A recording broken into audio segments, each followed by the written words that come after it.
المقدس، والتي من خلالها يبررون ما قامت به إسرائيل عام 48 وعام 67. ونود أن نقول لهم بأن إسرائيل قامت بوعد من بلفور وليس بوعد من الله.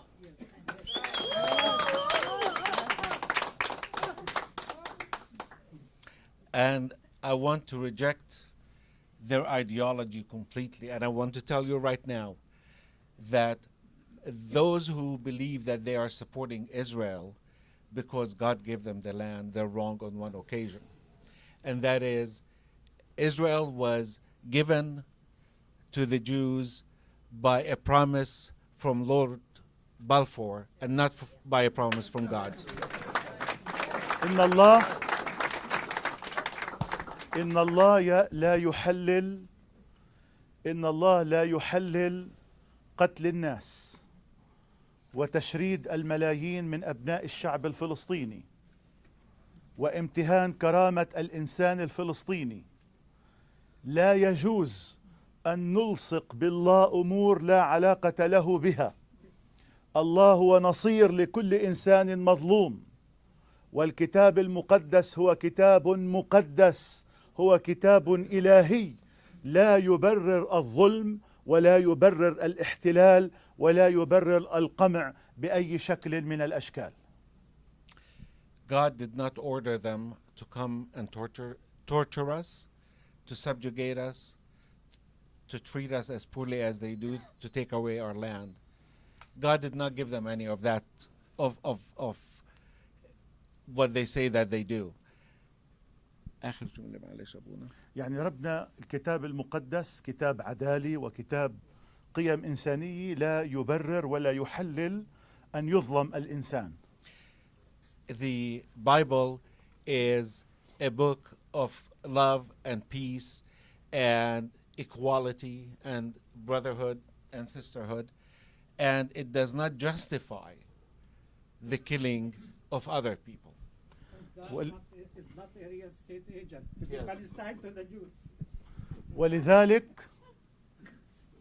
ولذلك فإن الكنائس المسيحية في القدس وفي فلسطين قبل 4 سنوات تقريبا أصدرت الكنائس المسيحية، وكان لي الحظ أن أكون واحد من هؤلاء، أصدرنا وثيقة تاريخية سميناها وثيقة وقفة حق، وباللغة الإنجليزية سميت كايروس بالستاين.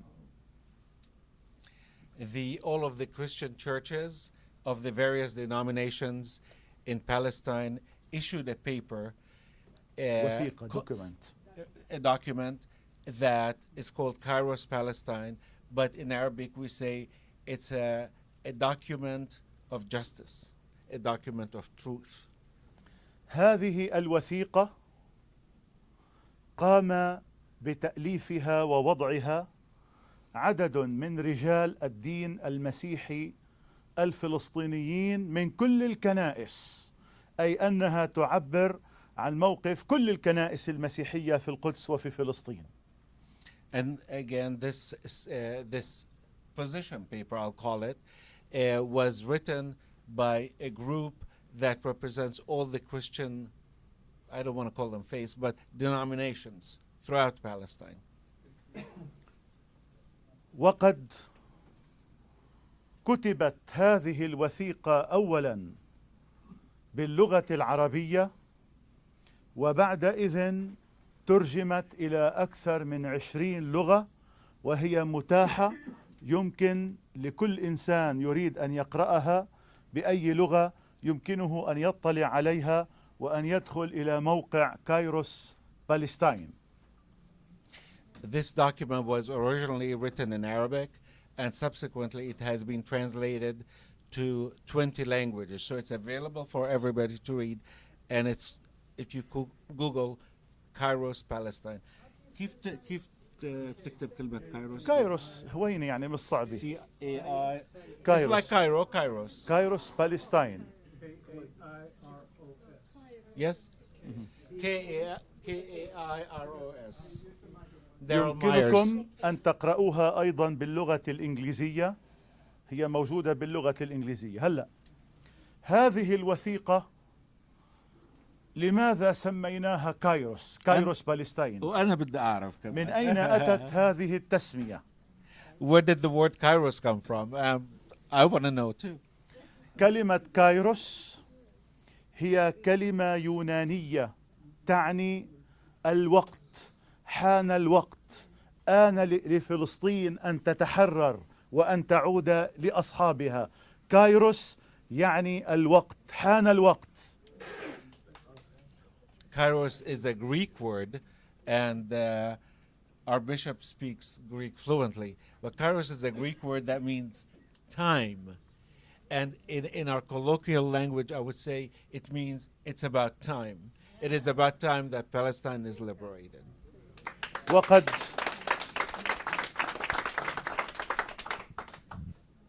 وقد كتب سميناها كايروس بالستاين تيمنا بوثيقة مشابهة كتبت في جنوب أفريقيا إبان الحقبة العنصرية من قبل عدد من الشخصيات الجنوب أفريقية السوداء والبيضاء، ومنهم المطران ديزموند توتو وغيره أيضا من رجال الدين والشخصيات المناضلة ضد العنصرية.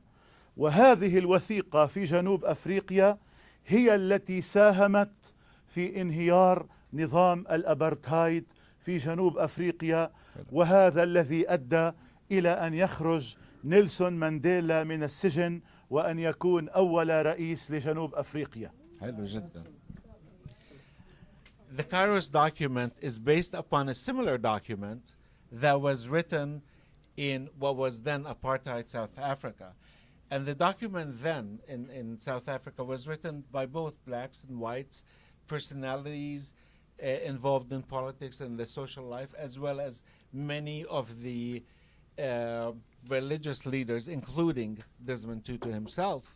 And that document provided in a way ديزموند توتو حاصل على جائزة نوبل للسلام، وهو يستحق هذه الجائزة، وليس كما بعض الأشخاص الذين قتلوا الكثيرين وأعطيوا شهادة نوبل. To interrupt himself, he wanted to remind us that Desmond Tutu received the Nobel Peace Prize, and he definitely was worthy of it, unlike some people who live in this country.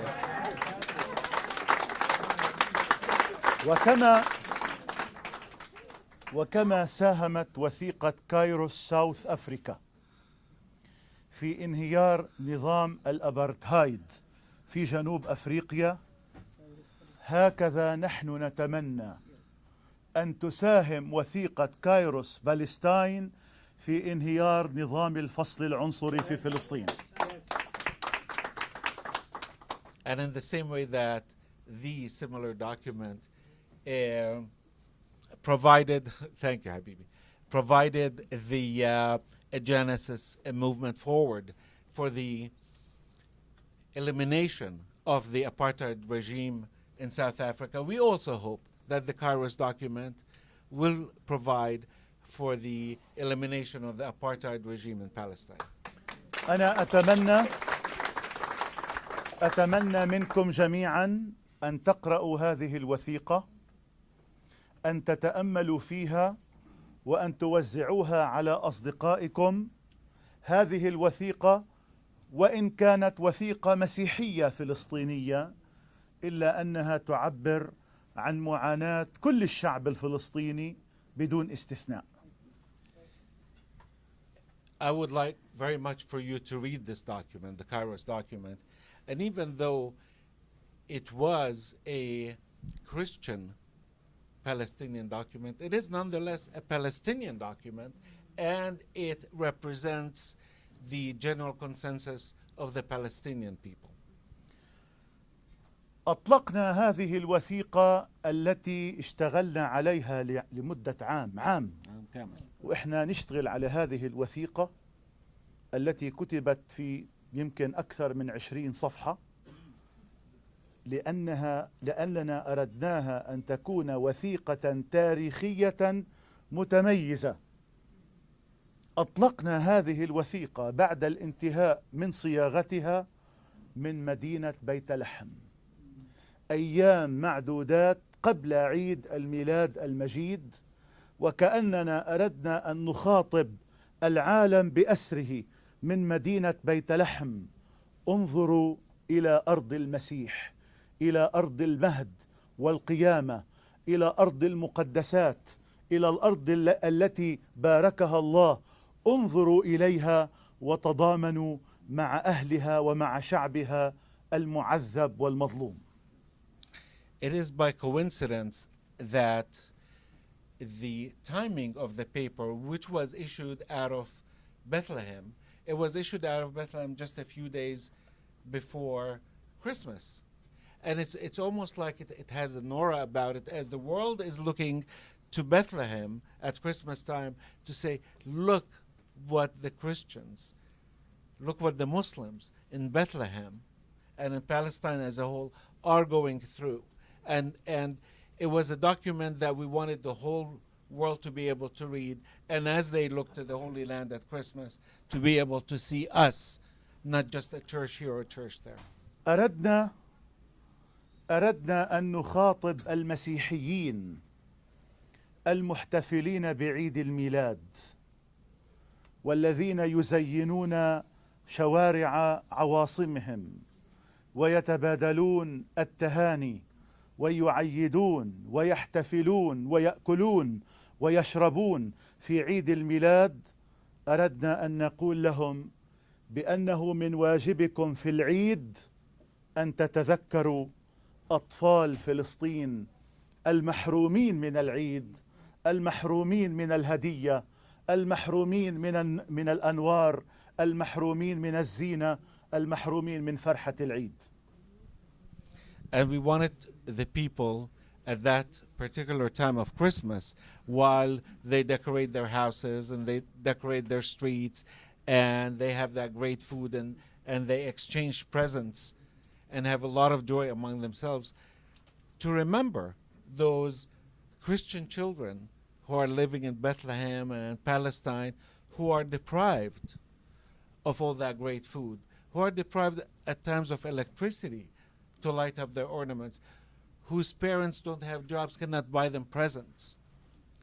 These are the people that they should be looking at Christmas time. أردنا أن نذكر المسيحيين في عيد الميلاد بالهدايا التي قدمها المجوس الذين أتوا من بلاد فارس وقدموا ذهبا ولبانا ومرا للطفل المولود في مغارة الميلاد.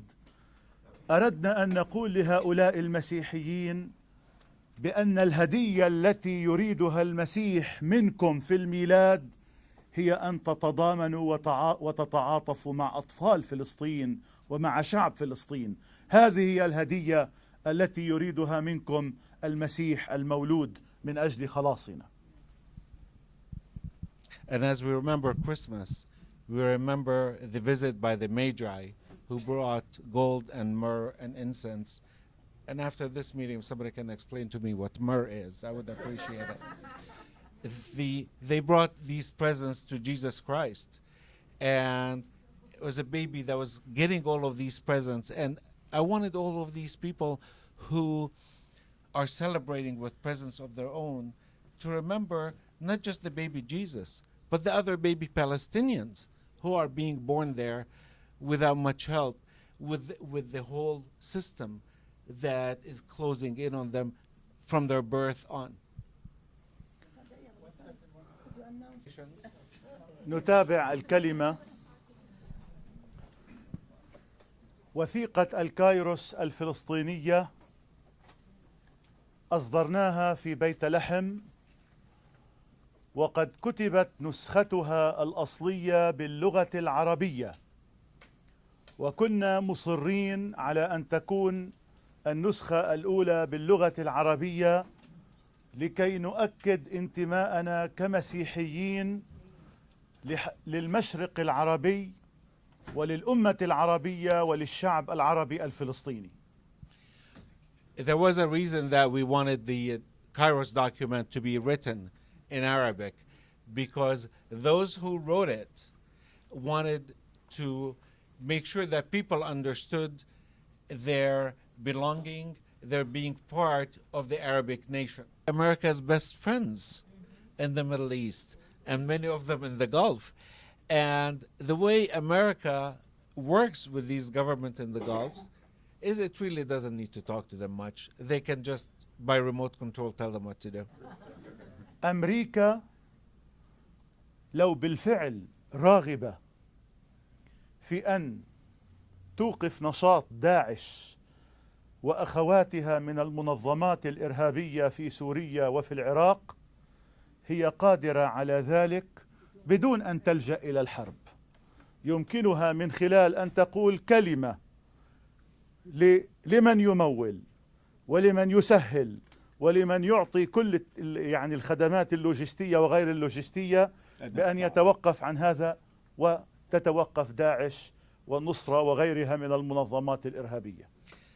And if these terrorist organizations, if America has in mind to end these terrorist organizations, they can very, very simply do that. And that is to tell the countries that support them and give them all this military equipment to stop doing it. And we don't even have to go to war to do that.